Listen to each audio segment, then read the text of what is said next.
Beralih ke informasi lainnya pemirsa, insiden terbakarnya sebuah powerbank di dalam kabin pesawat Batik Air rute Makassar menuju Jakarta menjadi perhatian berbagai pihak. Bandara Internasional Sultan Hasanuddin menegaskan bahwa powerbank yang terbakar masih memenuhi ketentuan yang berlaku untuk dibawa dalam penerbangan.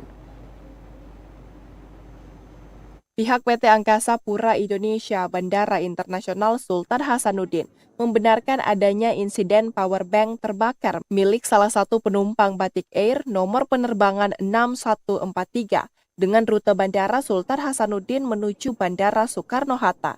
Humas Bandara Internasional Sultan Hasanuddin, Taufan Yudhistira menjelaskan, kejadian tersebut terjadi saat pesawat masih dalam penerbangan.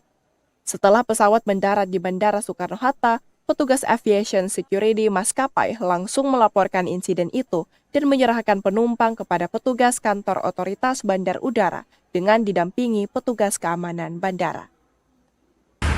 Berdasarkan informasi yang kami terima, memang benar telah terjadi powerbank yang terbakar, namun terjadi di dalam penerbangan. Jadi penerbangan Batik Air rute Bandara Sultan Hasanuddin menuju ke Bandara Soekarno-Hatta. Dan kejadian tersebut terjadi saat penerbangan.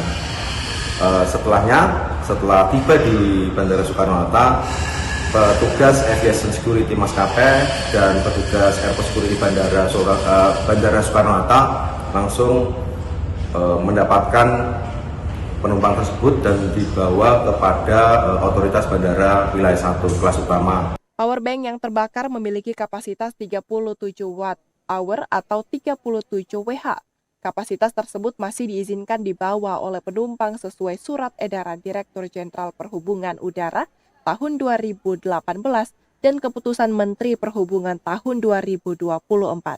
Pihak bandara juga mengingatkan agar powerbank selalu dibawa sebagai bagasi kabin, tidak digunakan untuk mengisi daya atau diisi daya selama penerbangan, serta jumlah yang dibawa maksimal 2 unit sesuai ketentuan yang berlaku.